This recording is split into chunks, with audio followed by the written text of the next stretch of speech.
Welcome back to Real Florida Magazine. Welcome back. Here today with Todd Brister, incoming Lieutenant Governor of the Kiwanis Club in this district. Here to talk to Todd about Kiwanis. In the past, we've had other Kiwanians on the show. Locally, the outgoing president this year, Waylon Fulford, president of Capital City Bank, has been on talking about the local efforts of the local Kiwanis Club. And today we're going to talk to Todd a little more globally, talking about the district, what areas make up that district, and at the end of this segment, maybe giving you a little more information about why you should become involved in the Kiwanis Club. We'll be right back.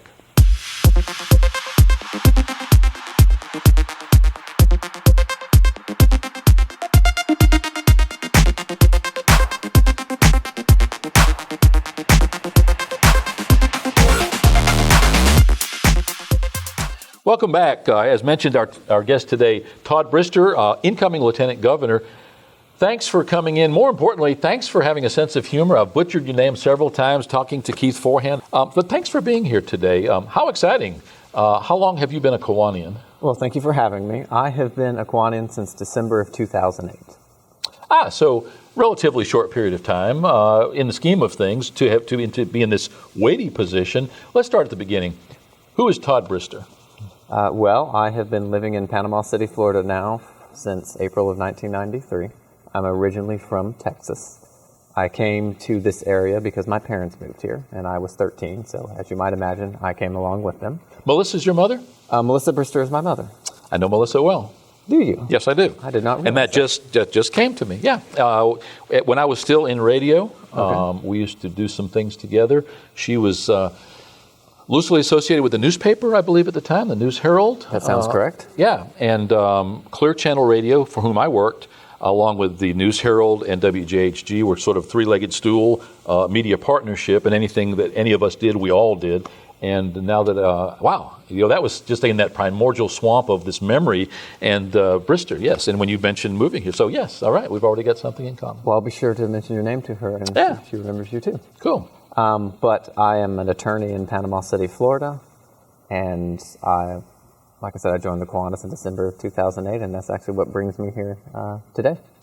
Yeah, small world, first of all. So you're a practicing attorney in Panama City now.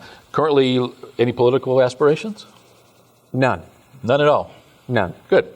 I'm running from sheriff myself. Oh, you're running from sheriff? Okay. Yeah. Kiwanis, let's talk about the nuts and bolts. They say there's nobody more passionate than a new member of an organization. Certainly you're not new, but being that relatively recently Kiwanian, now with Lieutenant Governor, pretty interesting on several levels. But let's talk about the nuts and bolts. For those uninitiated, what is the Kiwanis Club? Well, Kiwanis is just a civic organization of volunteers assembled in varying communities. And the primary focus is improving the lives of children and thereby improving the communities in which we live. That is the primary focus of Kiwanis. It's not the sole focus of Kiwanis. We do other service projects in our community. For example, in Panama City, many of our members each week take part in Meals on Wheels, delivering meals to elderly couples who cannot get out of their houses to go grocery shopping over the weekend. So primary focus is children, but it is not the only thing that we do. Yeah, as I mentioned to Keith Forehand when he was on in an earlier segment, I thought long and hard before I joined a fraternal organization. I'm sort of somebody who either gets totally involved or don't get involved at all. And I couldn't see any sense in getting involved unless I did do something that I felt was worthwhile. Nobody likes taking time away from what puts food on their table. So at the end of the day, you have to have a compelling argument, probably for me personally anyway, to get involved. Kiwanis, to me, is fantastic, and given enough time, I'd be glad to keep talking about it, but this is about Todd Brister today.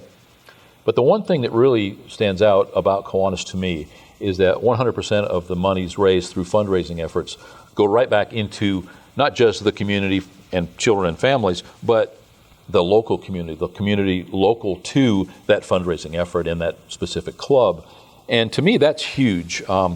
There's been a lot of bad press in the past several years about other organizations. United Way comes to mind, where you have, the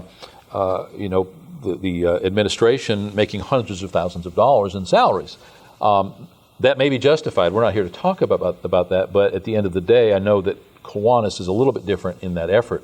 It's not hard for us to get somebody to embrace Kiwanis as a business, to buy a ticket to something as small as our pancake breakfast, or to bequeath something a little more weighty, because they know, again, that 100% of those monies go to local community. What does the Lieutenant Governor do? What is your charge? What is the purpose of that position? And what got you interested in even attempting that position? Well, what got me interested in it is I was asked if I would take the place of the current Lieutenant Governor, Doug Hunsucker, and he's a friend of mine, and so I said I would be glad to take his place. You serve 1-year terms. You're welcome to serve multiple terms if you wish. But the only requirement is to be a Kiwani and have been the president of a Kiwanis club. I am currently the president of the Panama City Kiwanis Club for approximately 2 more weeks. And then as my term as Lieutenant Governor begins, my term as president will end. The nuts and bolts of it are fairly simple. As you discussed with Keith, the district we are in is Florida. Not every district is necessarily a state, but our district is one state, and we have thousands of members spread across hundreds of clubs. And it's too many clubs and members for a single governor. The incoming governor for my term will be Dr. Celia Earle, to visit and speak directly to at any given moment. So as you might imagine, she has approximately 27 lieutenant governors who serve as the link to the clubs in their divisions. My division is Division 2, which includes the Chipley Club, along with Panama City and 6 other clubs. And my function is to be the bridge between the governor and the district office and those individual clubs. My job or my charge is not to tell them what to do. As you discussed with Keith, each community has its own Kiwanis club, and the brilliant thing about it is that that club will fit the needs of its community. What one club does as a service project or as a fundraiser may not necessarily work in another community. So each governor of the Florida district will come into office and have a project they wish to focus upon. The current incoming governor, Dr. Celia Earle, has Christmas in July. It's a project that her home club started many years ago, where they partner with local businesses and they raise money to buy backpacks, food, clothing, shoes for homeless children. They invite them, I believe it's in an arena, civic center. And they have a day of fun and games, and at the end of the day, those kids go home with food, and they go home with school supplies, and they go home with clothes, and some of them go home with the only new pair of shoes they've ever had in their life.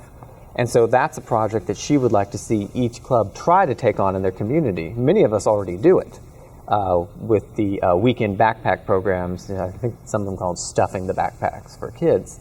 But it's part of my job to take that message to the local clubs and say, this is the focus the governor would like for you to include in the plans for your community. By no means are they required to do anything I tell them to do. And again, that's, I think, is the beauty of our club. It's local clubs doing local work and pooling together to do things on a state and national and international level. Just as Keith discussed with you, we are working on eradicating maternal neonatal tetanus right now. The Kiwanis Club has previously been involved in efforts to eradicate the iodine deficiency around the world. So focus is local, but we do things on a larger scale because there are children in need all over the world, not just in our local communities.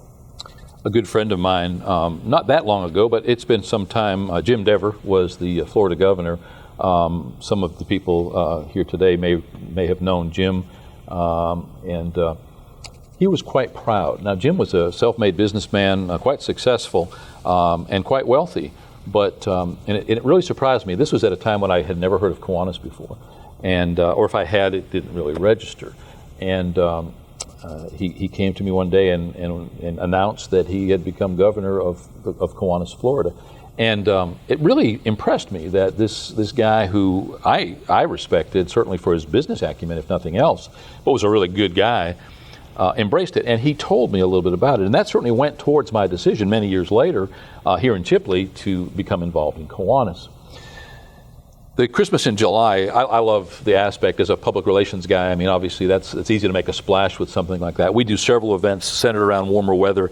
We have a local Santa Claus, and we're fortunate that he lives here in this community, and he's part of Santa USA, and it's what he lives. And if you've ever known any of these guys, I mean, they're pretty passionate about being Santa, and they embrace pretty much every nonprofit and every opportunity to give back to the community possible. And in his case, we do many things year-round, but in the summer, I really get a kick out of seeing kids see him in that Santa mode. What's the most challenging part, do you think, and I realize you're just getting ready in a couple of weeks to take on this challenge, what's going to be the most challenging part in your case of being in that lieutenant governor position? The most challenging part, and it's not, I would call it necessarily challenging, it's just something to do, is I am required to travel around to the various clubs to attend a board meeting at every single one, to give a program at every single club at least once, and also to have what we call district council meetings. Mine will be every 3 months, where we gather all the clubs together to share what we're doing. So the geography of my division is a little more expansive than some divisions. It's a more rural area here, so I believe I'm spread out over 7 to 8 different counties. Sure. So it's a little bit of traveling. That is what I guess I would call the most challenging, but I actually like road trips, so it's not even that big of a deal. It was nice to come up here to Chipley today.